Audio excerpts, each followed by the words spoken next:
Good morning to all of you. Doctor Sandeep Yaduvanshi Ayurveda Academy में आपका स्वागत है। आज हमारा टॉपिक है कार्य कारण सिद्धांत। Very important topic. एचपीएससी के सिलेबस के अंदर डायरेक्ट लिखा हुआ है बाकायदा कि एक्सप्लेन द कार्य कारण सिद्धांत। तो हम कार्य कारण सिद्धांत को जरूर बहुत अच्छे से पढ़ेंगे। देखते हैं क्या होता है कार्य कारण सिद्धांत। परिभाषा। कार्य कारण सिद्धांत के अनुसार प्रत्येक कार्य इफेक्ट किसी न किसी कारण यानी कोज से उत्पन्न होता है। कोई भी जो कार्य है ना, वो किसी न किसी कारण से तो उत्पन्न होता है। बिना कारण के कोई कार्य उत्पन्न नहीं हो सकता।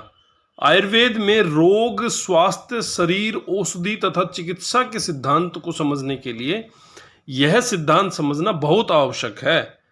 आयुर्वेद में रोग, स्वास्थ्य, शरीर, औषधि तथा चिकित्सा के सिद्धांत को समझने के लिए यह सिद्धांत समझना बहुत जरूरी है। ये कह सकते हो कि आपको अगर कोई थप्पड़ टिका है तो आपने कोई कोई गलती करी होगी जिसकी वजह से आपको थप्पड़ टिका है। तो वही वाली एग्जाम्पल है इसमें कि हमने कुछ कार्य जरूर किया है। जो कारण कार्य उत्पन्न हो रहा है ना, उसके पीछे कोई ना कोई कारण जरूर है, रीजन है उसके पीछे। जो कारणों के संयोग से उत्पन्न होता है उसे कार्य कहते हैं। जो कारणों के संयोग से उत्पन्न होता है उसे क्या कहते हैं? कार्य कहते हैं। उदाहरण के लिए जैसे बीज, अंकुर उसका कार्य है। अंकुर का जो है वो बीज का कार्य है। अंकुर किसने पैदा किया? बीज ने पैदा किया, उत्पन्न किया। और रोग जो हो रहा है उसके पीछे क्या है? दोषों का विकार जो है वो डिस्टर्ब हो गया। दोषों के विकार का कार्य रोग है। स्वास्थ्य, अगर आप कोई व्यक्ति स्वस्थ है तो उसका मतलब सम दोषा सम अग्निश्चय सम धातु मल क्रिया। उसकी दोष सभी अग्नि, सभी धातुएं और सभी दोष उसके क्या है? सम अवस्था में। अब कह रहा है कि कारण क्या है? जिसके बिना कार्य की उत्पत्ति संभव नहीं होती उसे कारण कहते हैं। अब कारण के तीन प्रमुख भेद हैं। समवायी कारण, जो कार्य में अभिन्न रूप से विद्यमान है। मिट्टी, घड़ा जब तक प्रेजेंट रहेगा तब तक उसमें मिट्टी भी रहेगी, उसको अलग नहीं कर सकता कोई। असमवायी कारण, जो समवायी कारण में स्थित होकर कार्य की उत्पत्ति में सहायक होता है।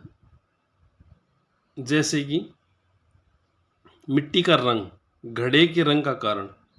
मिट्टी के रंग से ही घड़े का रंग आता है, असमवायी कारण है। स्थिर ना होकर कार्य की उत्पत्ति में सहायक होता है, बाद में आ रहा है ना वो चीज। निमित्त, जो कार्य को उत्पन्न करने वाला प्रेरक या कर्ता होता है उसे निमित्त कारण कहते हैं। उदाहरणतः जैसे कुम्हार है, घड़े का निमित्त कारण, मतलब कुम्हार जो है उसको बना रहा है वो निमित्त कारण है। उसमें डायरेक्टली इनडायरेक्टली वो दिखेगा नहीं घड़ा बनने के बाद, पर हमें समझ में आ जाएगा कि भाई घड़ा अगर देखते ही हमें पता चल जाएगा कि ये यार बिल्कुल इसको कुम्हार ने बनाया है। आयुर्वेद में महत्व क्या है?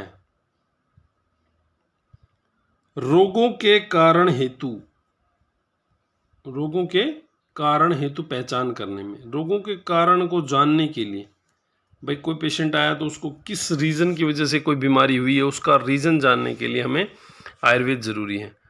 उचित चिकित्सा, हेतु विपरीत चिकित्सा निर्धारित करने में, रोग निदान में हम पढ़ेंगे इस चीज़ को। हेतु विपरीतार्थक, व्याधि विपरीतार्थक, उभय विपरीतार्थक।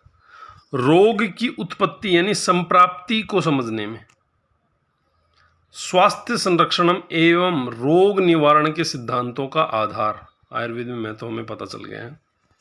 उदाहरण क्या है इसका? कार्य, ज्वर, आप किसी पेशेंट को देख रहे हैं तो उसका कारण जो है ना वो क्या ढूंढोगे आप? दोषों का प्रकोप ढूंढेंगे, अनुचित आहार विहार पता चलेगा, संक्रमण हुआ है ये पता चलेगा। ठीक है। बिना कारण के कोई कार्य उत्पन्न नहीं होता, बिल्कुल ठीक बात है। कार्य कारण सिद्धांत की कहानी है। तो प्रत्येक कार्य अपने कारण पर ही निर्भर होता है और आयुर्वेद में निदान, संप्राप्ति और चिकित्सा का आधार क्या है? कार्य कारण सिद्धांत।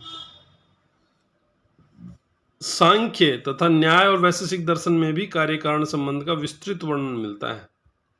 यथा कारण तथा कार्य यथा बीजम तथा अंकुर, जैसा कारण आप दोगे वैसा ही कार्य उत्पन्न होगा, जैसा बीज आप डालोगे वैसा ही अंकुर उत्पन्न होगा। कहने का अर्थ यह है, ऐसा नहीं हो सकता कि कोई स्टूडेंट पास हो जाए अगर वो पढ़ा नहीं हो। उसके पीछे कारण है कि वो पढ़ा पास हुआ है, तो उसका कारण ये है कि उसने अध्ययन किया है।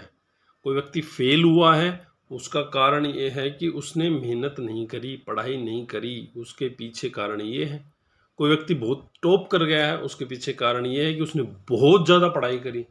तो कहने का अर्थ यह है कि बिना कारण के कोई कार्य संभव नहीं है। और ये जो कार्य कारण सिद्धांत है, ये सभी आचार्यों ने अपने अपने हिसाब से दिए हैं, जिसमें आने वाली वीडियोज़ में हम पढ़ेंगे। जैसे सत्कार्यवाद, असत्कार्यवाद, पीलूपाक, पिठरपाक, और आपका इसको आप सत्कार्यवाद और असत्कार्यवाद को परिणामवाद और आरंभवाद भी कहते हैं। तो डिटेल्ड में फिर आने वाली वीडियोज़ में हम इस चीज़ को पढ़ेंगे। ठीक है, तो आप चैनल पे आए इसके लिए आपका बहुत बहुत धन्यवाद। Please support, like, subscribe, share and आप डायरेक्टली इनडायरेक्ट रूप से हमें सपोर्ट करें। धन्यवाद।